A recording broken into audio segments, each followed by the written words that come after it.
Good morning, everybody. Happy Monday.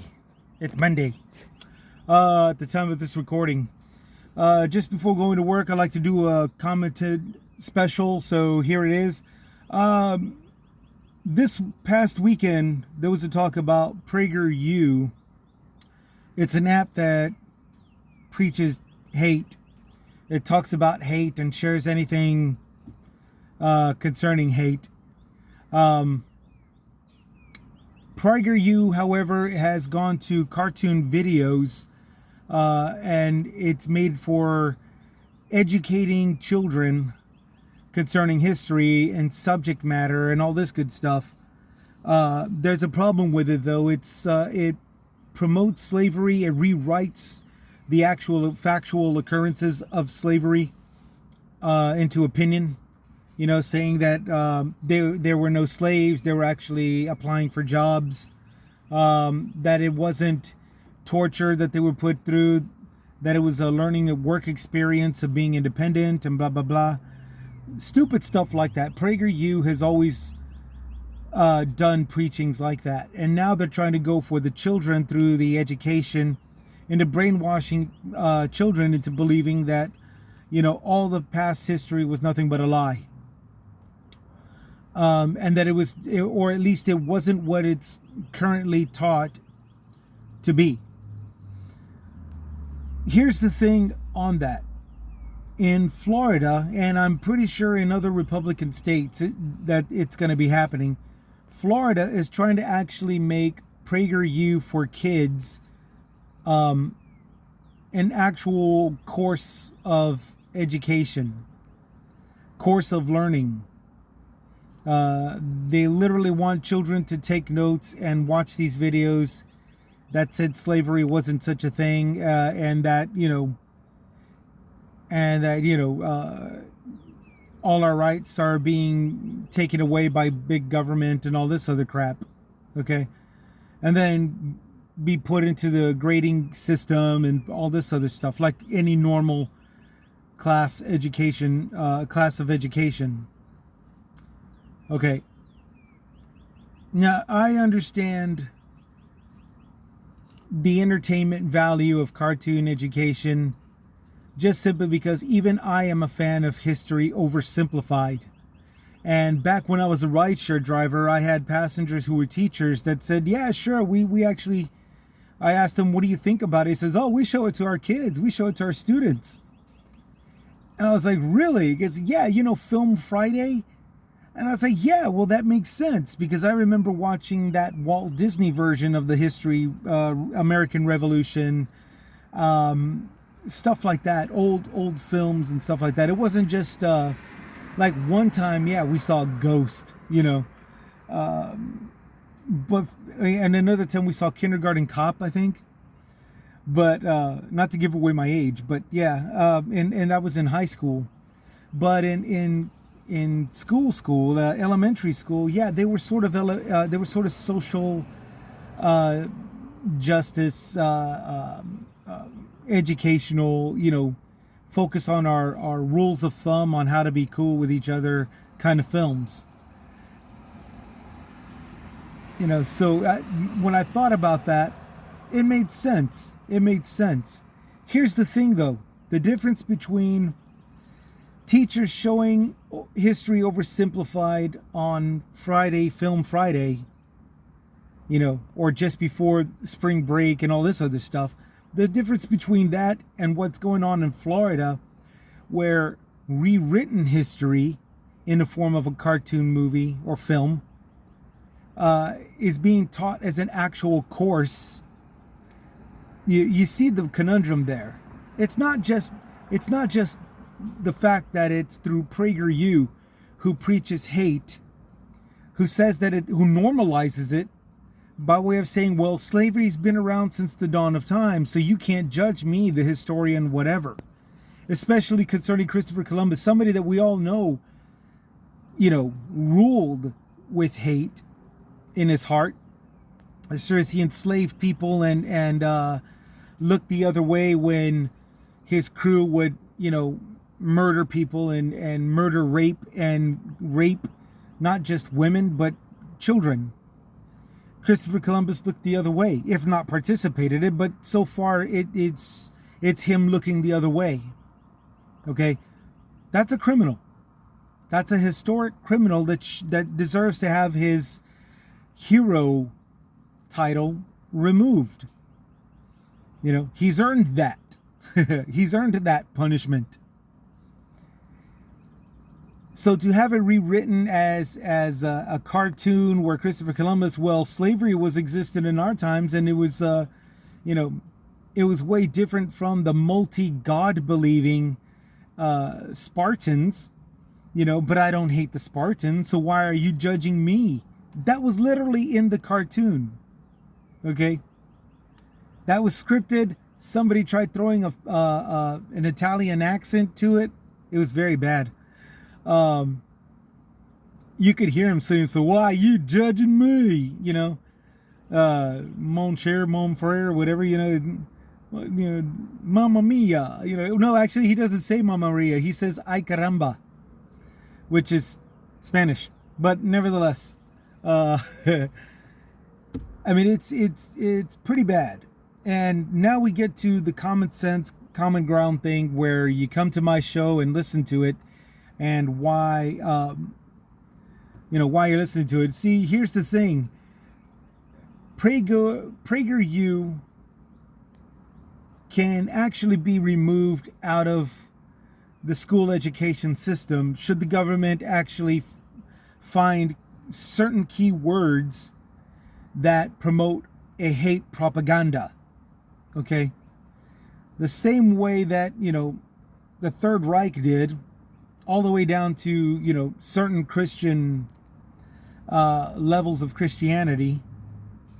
You know, I mean, we could use examples all over the world and in the United States from the past 100 to 200 years. There is a solid leg to stand on for big government to force the state of Florida, or any state for that matter, the state's education system, to remove Prager U from, or any other form of education that promotes hate and rewrites history. You know, but here's the, for one, it'll take a while, as is any kind of legal systematic case that needs to face a court, that needs to be dealt in a court of law. It always is so slow. It'll take time. However, if the government or anybody that's involved with regulating our education, you know, to where it doesn't get this out of control, to where we're not relying on cartoon films for our children, we're not relying on plaques on statues, we're not relying on internet propaganda and rhetoric, you know, just because one person believes it and all this other shit, everybody else should. You know, if we could get the government to actually hone in on it, they can actually make it illegal and save our country's education system. And then back to sorry, I usually write this stuff down. But back to this using Prager U. It might not actually go away. It might be resorted to private schools, which has been a problem in the past before, especially once it's reflected onto, once it's used onto public schools. Back in the 1990s, an entire U.S. history, a year of U.S. history had to be reprinted and corrected because there were people that graduated out of private schools and private universities that got jobs for public education and wound up rewriting little facts here and there. For example, the Statue of Liberty, it's made of iron. But because it oxidizes green like copper, for some oddball reason, some private school person who earned his place in the U.S. education system had it rewritten to say the Statue of Liberty was made of copper. It oxidizes green no differently than iron, but iron was the metal that was preferred back in the 1800s, back when it was made. Okay. So for this was just one of the things that was made. It also, somebody like Sarah Palin, who used to be governor of Alaska, tried going for vice president. Her education, her private school education, taught her that Africa, just because it was divided into South Africa, North Africa, where all Middle Eastern people exist, and Central Africa, where more jungle people exist, that Africa wasn't a continent just because it was split up into 3 countries. That doesn't make any sense, but that's what she was taught. Sarah Palin was taught that out of her private school upbringing. These are a lot of incorrect, facts. Africa itself is an entire continent. It doesn't matter if there, however many countries actually exist in it. Okay. Same thing with the Americas. You got North America, South America, which are also 2 continents, but there's tons of countries in existence of them. Within, we've got countries within our stuff like that, including reservations, which is considered a country of its own. So you see the problem here. Those simple facts now turned into historical facts being rewritten. That's a problem. That is a huge problem. So to see something like Prager U being thrown into our public school education as regulated through the United States of American Department of Education, that's a problem. But we shouldn't expect it to dissipate, even if it's declared illegal to have in existence, because private schools will resort to preferred and selective historical facts. That's just the way it is right now. And that's fine as long as the U.S., the United States Department of Education, straightens that out. Okay? As long as they straighten that out, that's fine. And I understand where this form of mentality, history is not what it seems and blah, blah, blah. Yeah, I get that. But guess what? That still has to go through its course and trials and trials of time to be fitted into U.S. history. Okay? It's just got to be worked on instead of replaced with something else, especially if that something else is not factual. Okay?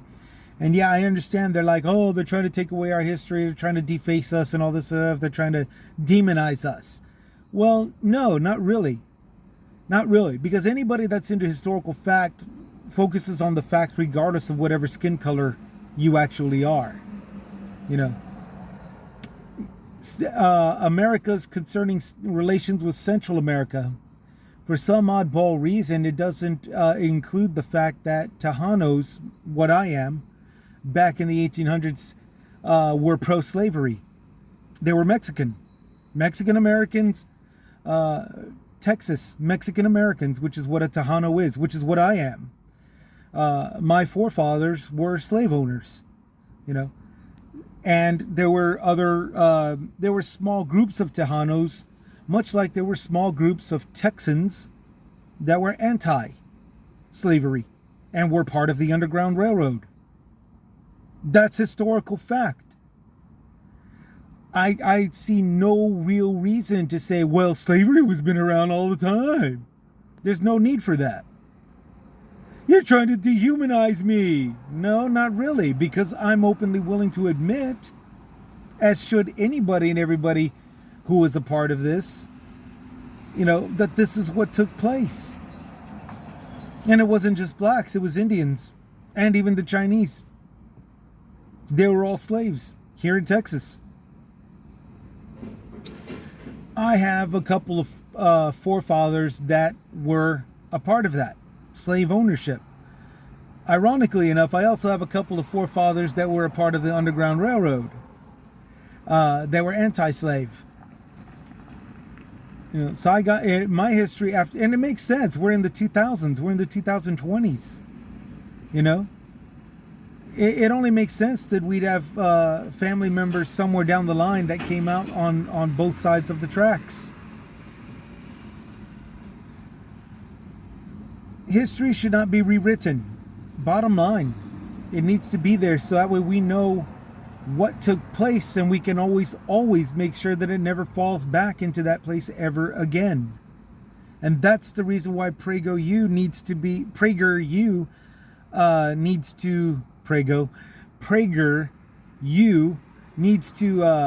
removed. It needs to be removed out of the United States Department of Education. It can be preached in such all throughout private schools. That's what most of these people are paying for some stupid reason. But if it's free, it should be factual. 100% accurate and factual. If it's coming out of, they say, well, it's not really free because it's coming out of our tax-paying dollars. Yeah, I get that.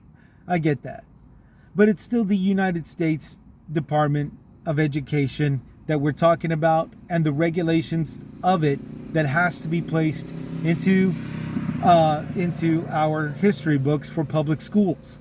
Now, yeah, if you say, yeah, but it wasn't, it's still preferenced history, because it's all about what it's all about what the white people did and all this stuff. That's fine. Include what other races did as well. Remember, we didn't even really focus on slavery until civil rights movements every now and then that would take place. Okay?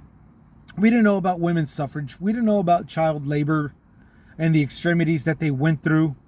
We didn't know about the extreme beliefs until the KKK beliefs were placed into our history books. I had no clue that they were very cruel to their own children. If someone's kid wore more than 3 rings on their finger, or 3 or more, I can't remember. It has to be a promise ring, an engagement ring, and a wedding ring, or just the engagement and wedding. And if they wore anything other than that, that finger would be chopped off. That was KKK belief at the time. I don't know if it still exists this day and age. I'm not exactly up to par with the Klan.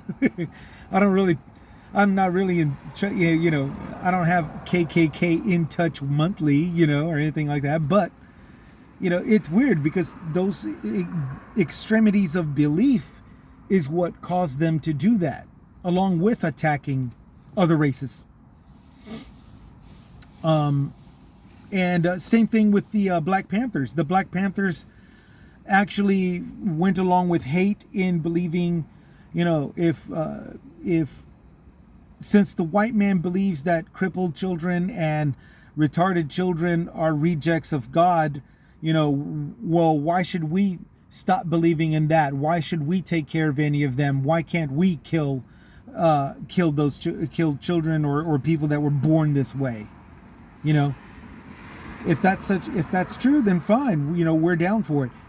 That was literally Black Panther belief. And those things, both of those, can actually be put into our history books for everybody in society, including people like you and I, who don't have a problem with blending in, mixing, and all this other stuff, who don't have a problem with working side by side with, who don't have a problem going to a church with, who don't have a problem going to a company picnic with, who don't have a problem meeting, shopping in the same grocery stores. We can just move on and move along and make sure that none of that garbage that took place in the past ever happens again. I really don't see a problem with this. I don't see a problem why keeping education, factual, is such a bad thing. And I really don't see why not looking at every single fact is such a bad thing, especially if we can point out what was not our finest hour and make up for that by never ever being that form of society ever again. I don't see a problem with that. And I know I'm stumbling here as I'm speaking it, but again, I didn't get a chance to write any of this down. If I could, I would have written it in speech form and all this good stuff. You know, you'd have like a Springer's thought, you know, kind of segment. But right now, this is it. It's Monday morning, and it's time for me to get to work. We'll catch y'all later. Y'all take care. Y'all take it easy. This is Chris with Chris's Comments, signing out.